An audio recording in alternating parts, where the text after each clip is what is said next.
Madame la Présidente, Madame la Ministre, chers collègues, un an après Chido, ce projet de budget 2026 est un bon révélateur des engagements du gouvernement vis-à-vis de Mayotte. D'un point de vue de l'application des lois, le bilan est maigre. 3 lois pour Mayotte depuis le début de l'année. Sur 51 décrets prévus, 19 ont été publiés. Un comité de suivi de la loi du 11 août qui devrait être mis en place début novembre. À ce jour, aucune communication officielle, sinon des annonces dans la presse. Et du point de vue budgétaire, le bilan est encore plus maigre. Dans l'article 2 de la loi du 11 août 2025, dite loi de refondation et de programmation, il y a un tableau très intéressant sur les 15 opérations chiffrées avec le fameux total de 40 milliards d'euros pour la refondation de Mayotte. Ce tableau constitue une feuille de route de suivi des engagements du gouvernement. Sur les 4 milliards annoncés, la vérité se trouve dans le projet du budget 2026.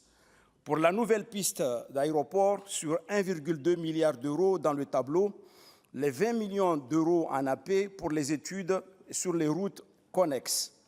Pour les constructions scolaires, de 108 millions annoncés dans le budget, nous ne permettons pas de faire la distinction entre les dégâts sur les bâtiments suite à Chido et les constructions nouvelles pour faire face aux besoins.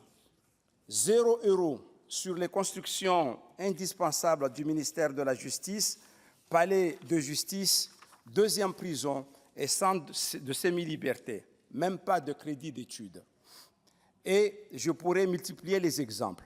Face à ces chiffres, une réalité concrète que vous allez découvrir, Madame la Ministre, la semaine prochaine à Mayotte.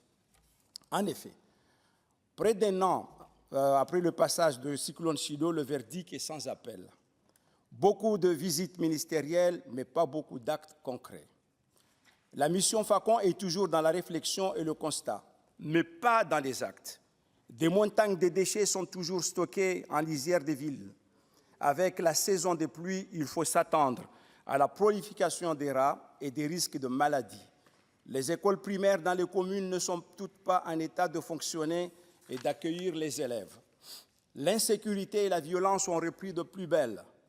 Symbole de cet abandon, les 118 bateaux coulés dans le lagon continuent de polluer un écosystème marin considéré comme exceptionnel. Et je pourrais multiplier les exemples pour illustrer cet état de lieu catastrophique dans un territoire français depuis 1841. Tous les observateurs confirment la forte capacité de résilience des Mahorais, mais attention, cette résilience a des limites.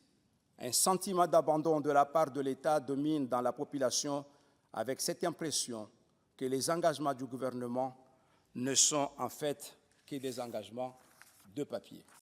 Cette année encore, nous examinons un budget outre-mer qui ne répond ni à l'urgence sociale, ni aux défis structurels, ni aux attentes légitimes de nos compatriotes ultramarins.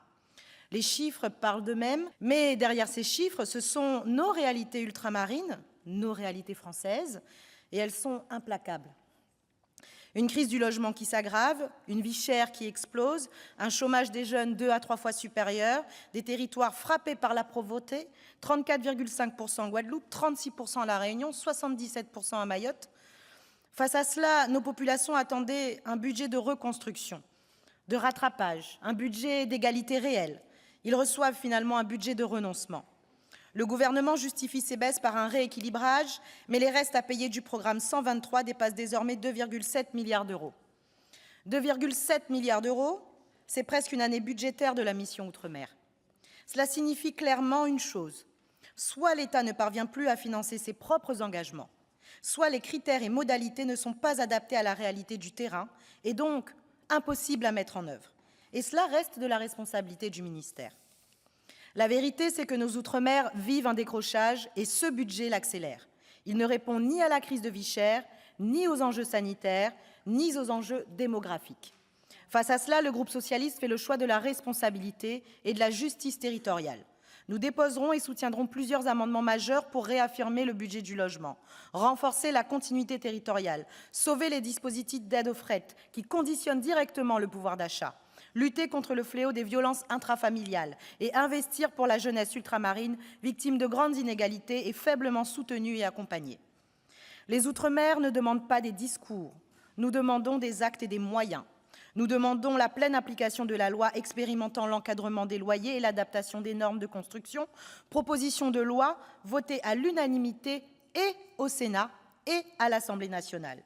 Et parce qu'il ne faut pas nier le pouvoir législatif du Sénat, ni la levée de gages des ministères des Outre-mer et du Logement lors des derniers votes, je vous demande de voter les amendements dédiés. Il serait incohérent que les décrets publiés en janvier ou février prochain ne soient pas accompagnés d'un budget pour la mise en œuvre de la loi. Ce qui serait scandaleux, c'est que seule La Réunion, dotée d'un observatoire, puisse l'appliquer l'encadrement des loyers. Nous demandons un État qui répare, un État qui investit, un État qui prépare l'avenir, un État qui considère les Outre-mer et ses populations comme ceux de France hexagonale, avec les mêmes droits et avec les mêmes chances. Le groupe socialiste continuera de porter cette ambition pour l'égalité réelle, pour la dignité et pour la République. J'aurais pu profiter de ces 3 minutes pour vous faire l'inventaire des plus, des moins, des passables, des moyens, des attendus, des espoirs, des impatiences. Et si le progrès de nos pays dépendait uniquement du budget outre-mer, il y a longtemps que ça se saurait.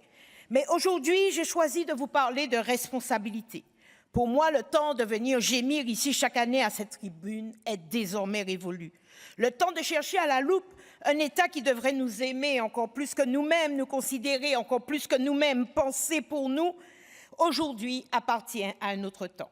J'aspire tellement, aujourd'hui, à donner du sens à cette digne notion de responsabilité. Le sens aigu d'une relation désormais dépoussiérée, renouvelée, adulte et en maturité avec l'État. Elle n'est ni rupture, ni sécession, elle est tout simplement l'établissement de rapports où, d'un côté, les élus conscients et au fait de leur réalité voient, entendent, conçoivent, expriment face à un État qui écoute au mieux, facilite, invente, réinvente outils et démarches de progrès en lâchant du lest. Un État qui n'est plus surplombant, infantilisant, mais un État partenaire.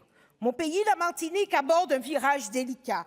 Le temps des besoins stricts en infrastructures et équipements laisse tout doucement la place au temps subtil du développement harmonieux, de la valeur ajoutée, de la création d'activités compétitives avec des objectifs vertueux, de tendre par exemple vers l'autonomie énergétique ou alimentaire. Tout a été fait en matière d'infrastructures, ou presque, au milieu de 1000 combats titanesques menés par nos aînés. Il restera toujours à améliorer, à moderniser, mais l'essentiel est là. Il sera temps aussi d'avoir, voire d'inventer des outils pour permettre l'éclosion de nombreuses initiatives portées par des gens inattendus, sans grands moyens. Dans une île qui affronte une dépression démographique sans précédent, il faudra désormais accompagner l'audace avec des dispositifs inédits, des expériences jamais menées, exceptionnelles, pour redonner du sens à une situation plus que préoccupante. Les sujets sont nombreux, mais en responsabilité. Je ne vous demanderai pas de les porter exclusivement à notre place, de penser à notre place ou d'initier à notre place. Alors initions ensemble, Madame la Ministre, une manière de faire. Initions ce légitime dialogue permanent, sujet par sujet, où on prendra ensemble le temps de prendre la pelote par le bon bout. Pour ce faire, nous exigeons aussi une certaine stabilité afin qu'on arrête de nous voir en privilégiés quant aux outils fiscaux et sociaux et d'agiter à chaque année le chiffon rouge. Que l'État s'installe avec nous dans des parcours fluides, quitte à marronner avec nous, que l'État assure des rythmes plus rapides quant à certaines décisions. Alors, Madame la Ministre, ma méthode collera à ces intentions, toujours en construction, en inlassable action, en responsabilité, loin des discours éternellement grincheux, l'État ceci, l'État cela. Dans cette démarche, si la mission est acceptée, on se retrouvera, Madame la Ministre.